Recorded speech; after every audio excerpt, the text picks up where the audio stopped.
여러분 한 주간 동안 평안하셨습니까? 여러 가지 나라의 일과 또 정치적인 그런 것들을 인하여서 사실은 우리가 의식하지 못하지만 굉장한 스트레스를 사실은 겪고 있는 겁니다. 나라가 흔들리면 사실 국민들의 마음도 어려움을 겪게 되어지는 거죠. 그래서 저는 오늘 이 시간 히터가 너무 세면, 바람이 세면 좀 줄이시거나 꺼주시면 되겠습니다. 이 시간 오늘 여러분과 함께 나눌 말씀은 자신이 부족하다고 느껴질 때를 위한 하나님의 말씀이란 제목으로 귀한 은혜를 나누기를 원합니다. 여러분, 한국 사회를 일컬어 가지고서 줄 세우는 사회라고 이렇게 얘기를 합니다.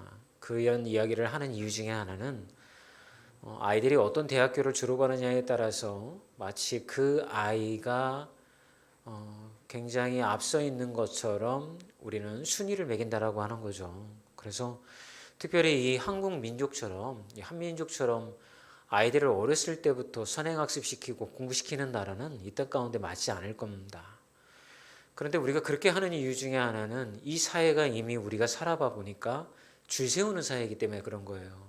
학력에 의해서 줄을 세우고 대학 졸업장에 의해서 줄을 세우고 그 줄섬으로 인하여서 취직도 결정이 되어지고 수입도 결정되어지고 그 수입의 결정에 의해서 아이들아 우리의 삶의 행복이 물질적인 여유로움이 규정되어진다라고 하는 생각이 우리의 머리 가운데 있기 때문에 우리는 어린아이들이 어렸을 때부터 선행학습 내지는 학습에 뒤떨어지지 않도록 애를 쓰게 되어지는 것입니다.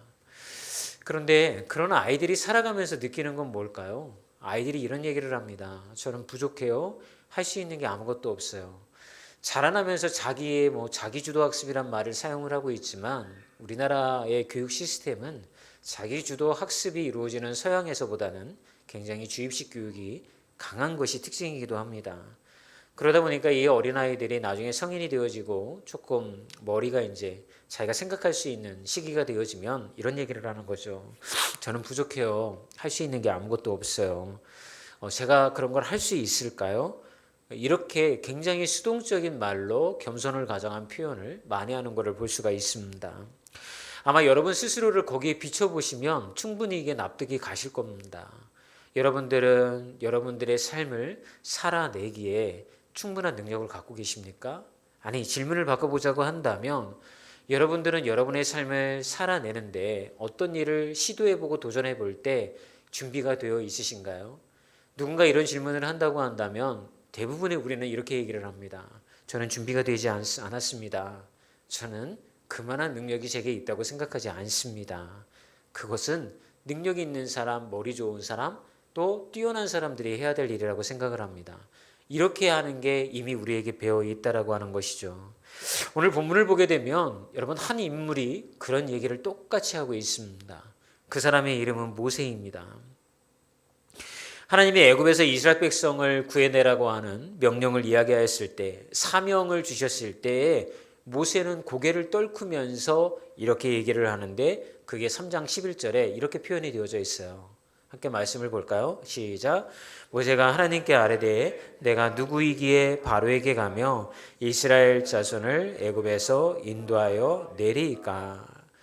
여러분 모세의 나이가 80입니다. 항상 한창 왕성하였던 나이 40대에는 그가 쫓김을 받고 도망자의 신분이었지만 나이 이제 80대여서 아무것도 할 수 없다라고 생각하고 있는 이때에 하나님은 모세를 통하여서 이스라엘 백성을 애굽에서 구출하기로 마음을 먹으셨죠.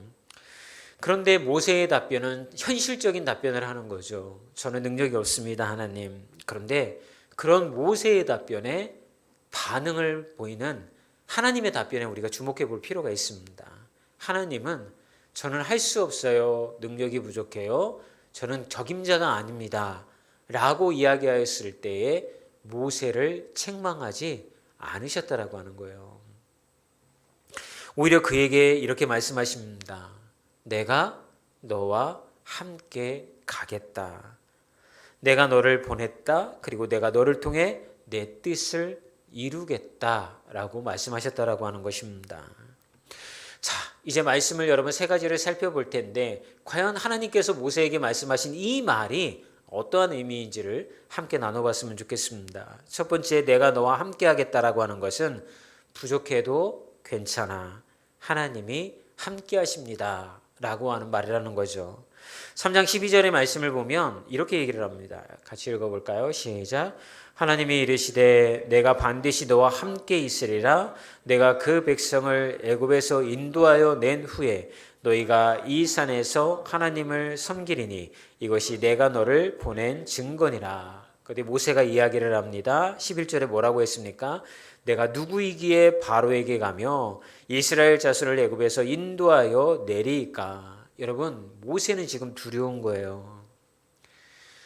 이미 이스라엘 백성들은 자기들을 살인자라고 여기고 있었고, 또 자기는 도망자의 신분이었고, 자기는 더 이상 애굽의 왕자도 아니었고, 나이가 80이 되었기 때문에 그의 마음에는 두려움이 가득했다라고 하는 거죠. 사실 이런 고백을 모세는 이렇게 할 수 있었던 거죠. 저는 보잘것없는 사람인데 제가 어떻게 이 일을 감당할 수 있겠습니까? 하나님, 저는 말도 서툴고 사람들에게 신뢰조차 잃어버린 존재인데 제가 어떻게 그런 사명을 감당할 수가 있겠습니까? 하나님. 이렇게 지금 모세는 이야기하고 있다라고 하는 것입니다. 그에 대하여서 하나님은 아까도 말씀드렸던 것처럼 3장 12절에 내가 반드시 너와 함께 있으리라 라고 말씀하고 있는 거죠. 그렇다고 한다면 여러분, 우리가 이 시간에 이게 질문을 할 필요가 있는 거죠. 여러분, 하나님이 우리와 함께 하신다라고 하는 의미는 도대체 무슨 의미일까요? 내가 봤을 때 적임자도 아닌 것 같고 능력도 없는 것 같고 나는 그 일을 할 수 없는 사람인 것 같은데 내가 너와 함께 하겠다라고 하는 그 말의 의미는 주님께서 우리에게 우리가 가지고 있는 모든 두려움을 다 이겨낼 수 있는 힘을 주시겠다라고 말씀하고 있다라고 하는 것입니다. 여러분, 하나님에게는 모세의 능력이 중요하지 않았어요. 하나님에게는 모세의 나이가 중요한 것도 아니었어요. 가장 중요한 것은 하나님께서 모세와 함께하기로 결정하셨다라고 하는 것입니다. 여러분, 우리는 인생을 살면서 여러 가지 도전을 많이 받습니다. 어떤 분은 이렇게 얘기를 하죠. 나이가 70이 되셨는데 대학 검정고시 시험 그거를 이제 고등학교 검정고시를 치시고 대학 입학 수능을 치셔가지고 대학에 입학하신 분들도 기사거리가 되기도 하고, 그럴 때 우리는 놀라죠. 어떻게 저 나이에. 대부분의 사람들은 그런 걸 보면서 이렇게 얘기하죠. 나는 못해. 머리가 이미 굳었어. 나는 아무것도 할 수 없는 존재야. 여러분, 또 다르게 한번 설명을 해볼까요? 우리는 삶을 살면서 도전하는 거에 익숙하지 않습니다. 왜냐하면 한국 사람들의 말 가운데 가만히 있으면 중간은 간다라고 하는 말이 있잖아요. 그 말은 뭡니까? 나대지 말라고 하는 거죠. 다른 사람들처럼 뭔가 네가 특출나게 하게 되었을 때에 모난 못이 망치 맞는다고 가만히 있으라는 이야기입니다. 그렇기 때문에 우리는 자라나면서 다들 어떻게 생각하냐면 자, 뭐뭐 하시는 분 손 들어보세요. 뭐뭐 한번 말씀해 보세요. 이렇게 얘기하면 모든 사람들이 가만히 있습니다. 먼저 얘기했다가 는 망치 맞을까 봐 누가 이야기를 먼저 꺼낸 후에 다 듣고 나서 나중에 그걸 따라서 고개를 끄덕이기만 해도 중간은 갈 수 있다고 생각하기 때문에 도전에 대해서 굉장한 조심을 합니다. 그런데 그러다 보니까 여러분, 어떤 일이 일어납니까? 여러분, 우리는 아무것도 할 수 없는 존재가 되어지는 거예요. 그러면서 내가 할 수 없는 것에 대한 이유를 찾아요. 나이가 많아서 안 돼. 학력이 딸려서 안 돼. 나는 지금 이렇게 살고 있기 때문에 안 돼. 이런 이야기를 함을 통하여서 하나님이 아무리 말씀을 통해서 꿈과 비전을 우리에게 주셔도 우리는 하나님 앞에 모세처럼 하나님, 제 상황을 보세요. 저는 안 된다니까요. 불가능하다니까요. 왜 이러세요? 이렇게 하면서 거절하는 데 익숙해 있다라고 하는 것이죠. 사랑하는 여러분, 하나님이 여러분을 쓰실 때에는 여러분의 능력을 모를까요? 여러분들이 가지고 있는 환경을 모르실까요? 처한 어떤 그런 상황 가운데 어떻게 살아가고 있는지를 하나님이 모르시고 그런 비전과 사명을 주실까요? 이미 우리는 다 알고 있어요. 하나님은 우리를 다 알고 계시다라는 걸 우리가 알고 있다라고 하는 거예요.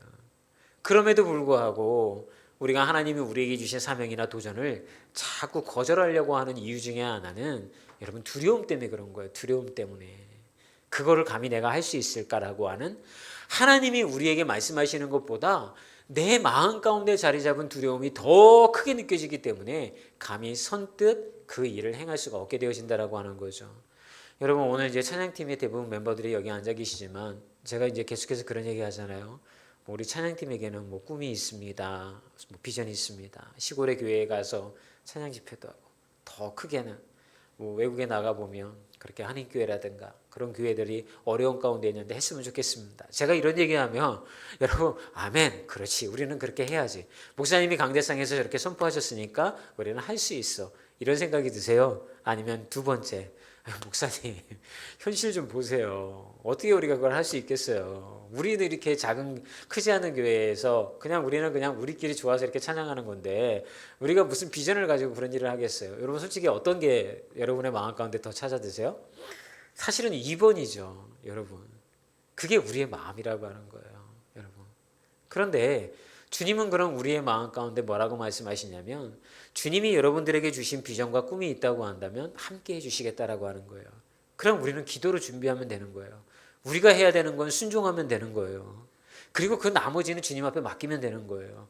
그런데 우리는 그것까지도 다 우리가 책임지려고 하는 거예요. 그 이후에 돈도 있어야 되고 시간도 내야 되고 직장에다가 익스큐즈도 해야 되고 뭐 애들은 누가 볼 것이며 뭐 온갖 이제 걱정과 근심이 따라오게 되어지죠.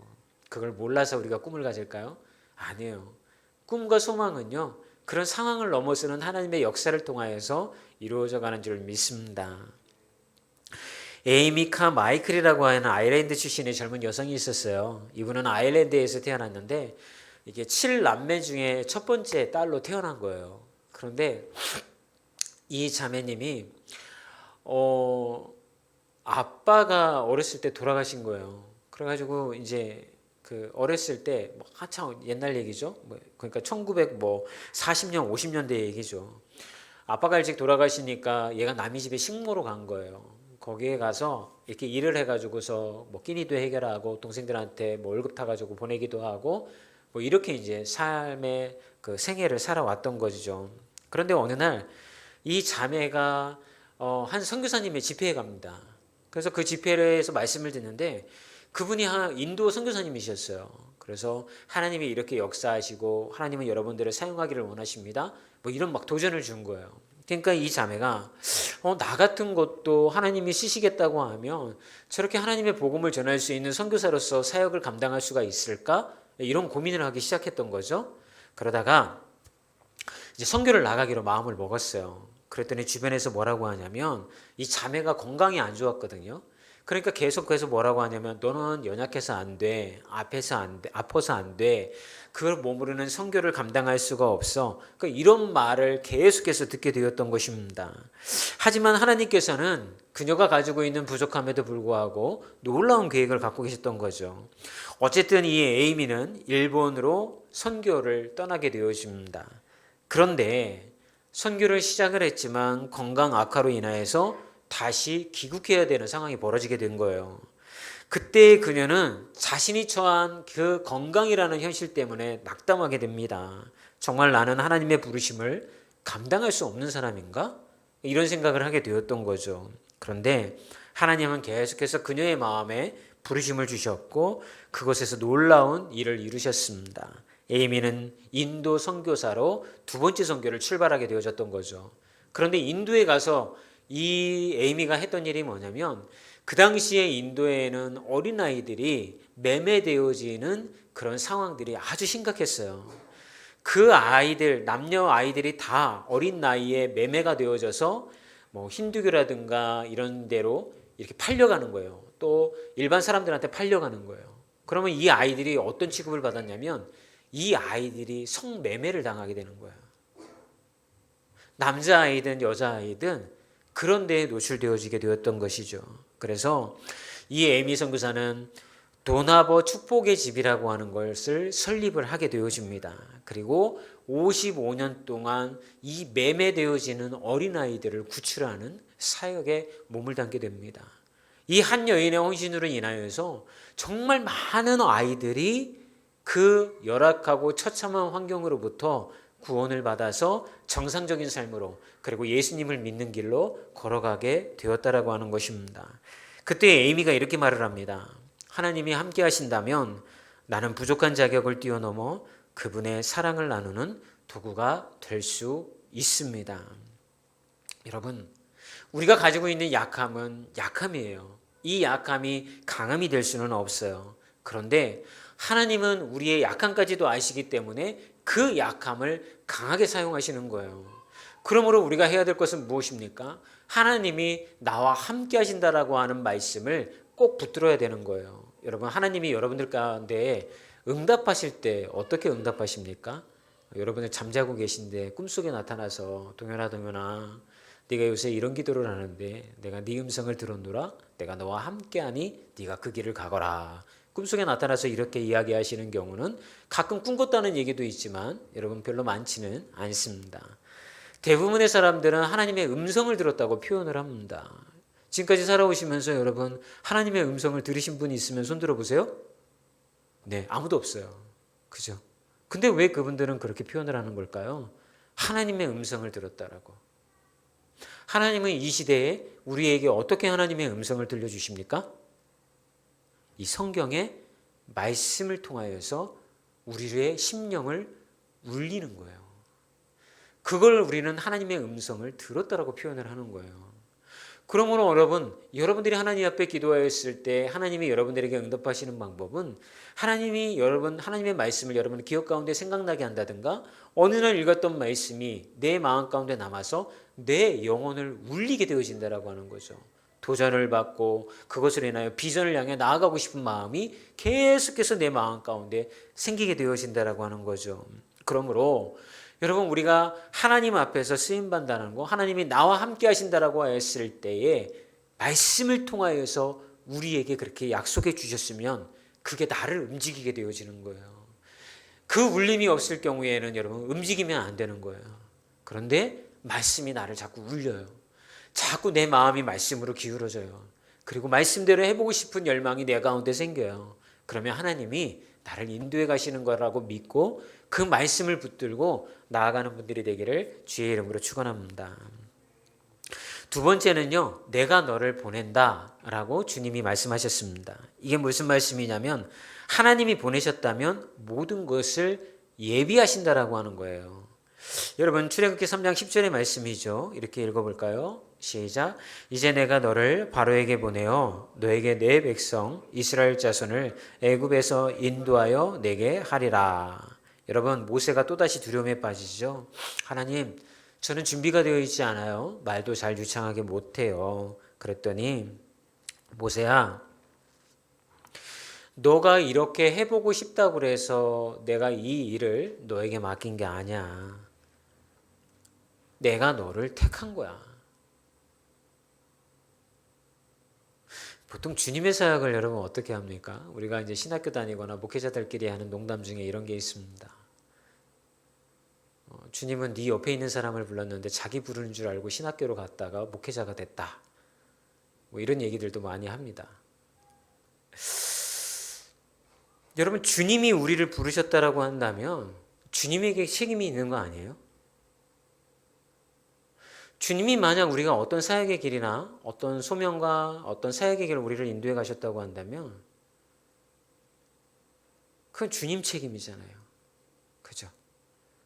그러면 그 주님은 나의 부족함도 다 아시는 거잖아요.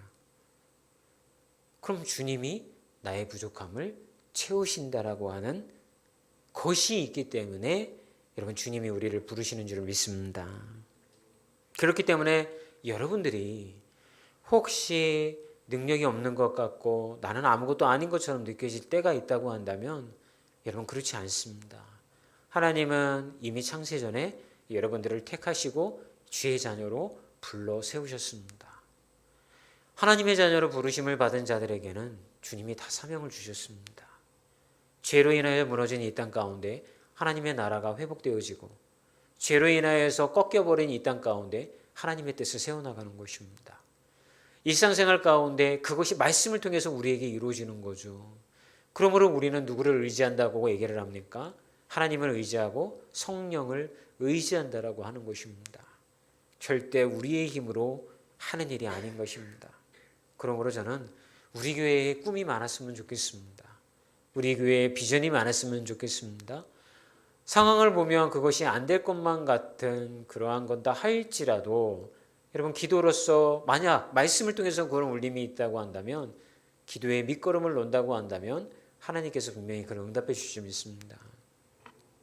제가 우리 교회에서 사실은 이제 하고 싶은 사역이 몇 가지가 있는데 그 중에 하나는 우리 아이들을 데리고서 넓은 세상을 보여주는 거예요. 그거는 뭐 몇 번 얘기했을 거예요. 그죠? 사실은 별로 이렇게 어렵죠. 어렵죠. 목사님 혼자만의 꿈일 수도 있어요. 이렇게 얘기하고 싶으시겠죠. 근데 저는 그냥 기도하고 있어요. 때가 이르면 하나님께서 필요를 채우시고 그 마음들을 이끌어 가실 겁니다. 미국 인디언 선교사인 헬렌 로즈비어라고 하는 분이 있습니다. 아프리카 콩고에서 사역했던 선교사입니다. 그녀가 의사이기 때문에 병원을 세우고서 환자들을 돌보았는데 콩고는 당시에 매우 열악한 환경이었죠. 그녀는 병원을 운영을 하면서 아이들도 돌보고 산모들도 돌보았습니다. 그런데 어느 날 한 산모가 출산 후에 위독한 상황이 됩니다. 신생아를 남기고 산모는 숨을 거두었고 아기는 체온을 유지할 만한 인큐베이터나 전기 히터도 없는 열악한 환경 가운데 놓이게 되어집니다. 그래서 그녀가 절망 속에서 하나님 앞에 이렇게 기도를 합니다. 하나님, 이 아이를 살릴 수 있도록 도와주세요. 제 능력으로는 아무것도 할 수 없습니다. 그날 오후에 병원 예배 시간에 그 병원에 있는 아이들을 다 모아놓고 기도하자고 요청을 합니다. 그랬더니 한 아이가 이렇게 기도를 합니다. 하나님, 아기를 따뜻하게 해줄 새 고무 물주머니를 오늘 보내주세요. 그리고 아기에게 엄마를 대신할 친구도 보내주세요. 왜냐하면 태어난 신생아를 따뜻하게 만들 수 있는 고무 물주머니가 필요한데 그게 있었는데 찾아보니까 이미 찢어지고 사용할 수 없는 상황이었던 거예요. 그것까지도 다 공유를 했더니 한 아이가 그렇게 기도를 한 거죠. 엄마는 죽었고 아이를 따뜻하게 해줄 고무 물주머니는 없고 그러니 하나님 이걸 하나님이 보내주셔야 됩니다. 라고 아이가 순수한 마음으로 그렇게 하나님 앞에 기도를 한 거죠. 헬렌은 마음속으로 이렇게 생각을 했다고 합니다. 이 깊은 밀림 속에서 어떻게 오늘 그 고무 물주머니가 올 수 있단 말인가. 그런데 놀라운 일이 벌어집니다. 그날 오후에 몇 달 전 본국으로부터 출발한 선교 물품 상자가 병원에 도착을 합니다. 그리고 상자를 열어봤을 때 그 안에는 놀랍게도 아이를 따뜻하게 해줄 수 있는 고무 물주머니가 들어있었고 더 놀라운 것은 상자 안에 작은 인형도 함께 있었는데 그것은 기도하던 아이가 요청하였던 아기 친구로서 신생아에게 위로가 되어지는 그러한 인형이었다라고 합니다. 여러분, 우리는 이 시간 이렇게 기도할 거고 살아오면서 많은 기도를 했습니다. 여기 앉아 계신 우리 집사님들도 지금까지 기도해 오셨던 것들이 하나님이 응답해 주시고 아마 채워주셨던 여러 가지 것들이 있으셨을 거예요. 그런데 우리가 잊지 말아야 될 게 있어요. 그건 뭐냐면 아까 말씀드렸던 것처럼 하나님이 필요를 채우신다라고 하는 거예요. 우리가 주의 말씀 가운데 서 있으면 하나님이 그 필요를 채우신다라고 하는 거예요.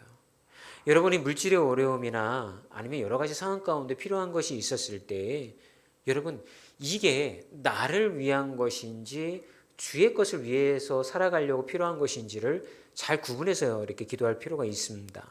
그래서 하나님과 뜻을 세우면 하나님이 그 필요를 반드시 채워주신다라고 오늘 말씀은 약속해주고 있다라고 하는 거예요. 여러분, 모세에게 가장 필요한 것은 무엇이었을까요? 물질이었을까요? 건강이었을까요? 아니에요. 모세에게 가장 필요한 것은 하나님의 말씀에 순종하여서 담대하게 나갈 수 있는 용기가 필요했던 거예요. 그리고 하나님은 이 모세에게 용기를 부어주셨던 것입니다. 여러분, 요즘 여러분들에게 필요한 것은 무엇입니까? 그것을 담대하게 구하며 하나님의 뜻을 세우셨으면 좋겠습니다. 마지막으로 나누고 싶은 거 하나님이 이렇게 얘기하시죠. 나를 예배하게 될 것이다. 이게 무슨 말이냐면 하나님은 이미 승리를 보고 계시다라고 하는 것입니다. 3장 12절 후반절에 보면 이렇게 기록이 되어 있습니다. 같이 읽어볼까요? 내가 그 백성을 애굽에서 인도하여 낸 후에 너희가 이 산에서 하나님을 섬기리니 이것이 내가 너를 보낸 증거니라. 하나님의 시선은 이미 모세를 부를 때 어디에 가 있었냐면 애굽에서 이스라엘 백성들을 불러내어서 성공적으로 그 임무가 실행되어진 후에 이곳에서 하나님 앞에 예배를 드리는 모습을 하나님은 보고 계신 거예요. 하나님은 이미 거기에 시선이 가 있는 거죠. 여러분, 믿음이 좋다라고 하는 것은 무엇입니까? 그냥 믿습니다, 믿습니다 이렇게 한다고 해서 믿음이 좋은 게 아니에요. 하나님의 시선으로 우리의 생각과 눈이 바뀌는 걸 믿음이 좋다라고 표현할 수가 있는 거예요. 현실을 봤을 때에는 정말 그런 장면들이나 그런 상황들이 보이지 않을 것 같지만 여러분, 믿음의 눈으로 바라보면 하나님의 시선이 거기에 가 있을 때에 우리의 눈도 그 끝에 머무름을 통하여 하나님이 이렇게 역사하시는구나 라고 우리가 믿게 되었을 때에 우리는 믿음의 고백을 주님 앞에 이룰 수 있다라고 하는 것입니다. 어떤 한 소녀가 폭풍우가 막 몰아치고 있는데요. 바깥에 창문을 통해서 바깥을 쳐다보고 있었어요. 그랬더니 난리가 났죠. 바람 때문에. 그런데 창문 바로 앞에 있었던 나무에 참새 한 마리가 이렇게 앉아 있습니다. 바람이 심하게 몰아쳤지만 이 참새 한 마리는 꿋꿋하게 그거를 버텨냈어요. 그러다가 이제 하룻밤이 지나갔죠. 다음날 보니까 그 참새가 평온해진 폭풍우가 물러간 그러한 날씨 가운데 여전히 나무 위에 그 참새가 머무르고 있는 것을 발견하게 되어집니다. 소녀가 폭풍이 지나가자 어머니에게 이렇게 얘기를 합니다. 엄마, 참새가 폭풍 속에서도 날아가지 않는 건 폭풍이 지나갈 걸 알았기 때문이에요. 참새는 그 끝을 보고 있었던 거죠. 여러분, 이 소녀는 비록 어린 나이였지만 참새처럼 폭풍 속에서도 하나님께서는 마침내 그 끝을 준비하고 승리케 하심을 보고 있었다라고 말씀드리고 싶습니다. 우리의 삶에도 여러분, 폭풍이 몰아칠 때가 있어요. 그랬을 때에 많은 사람들은 그 폭풍을 바라보면서 어떻게 큰일 났어 이제 우리는 어떻게 하면 좋아 이런 이야기들을 많이 합니다. 그런데 믿음의 사람들은 기도의 자리로 나와 기도하면서 어디를 바라보기 시작을 합니까? 하나님의 시선이 머무는 곳에 그들의 눈이 가 있게 되어지는 것이죠. 그게 믿음의 눈인 것입니다. 그런 눈을 우리가 가지게 되어졌을 때에 우리는 하나님 앞에 나와 예배하며 기도하면서도 승리하는 그런 기쁨으로 예배의 시간들을 채워나갈 수 있을 것입니다. 저는 이제 말씀을 마치기를 원합니다. 우리는 연약하죠. 그때 주님은 모세에게 했던 말을 우리에게 합니다. 내가 너와 함께 있다. 내가 너를 보냈다. 그리고 너를 통해 나의 뜻을 이루겠다. 이게 여전히 능력 없다라고 이야기하는 우리를 향한 하나님의 말씀인 것입니다. 이 말씀을 가지고 여러분들이 이겨내며 그것을 승리의 길로 여러분들이 동행해 나가는 분들이 되시기를 주님의 이름으로 축원합니다.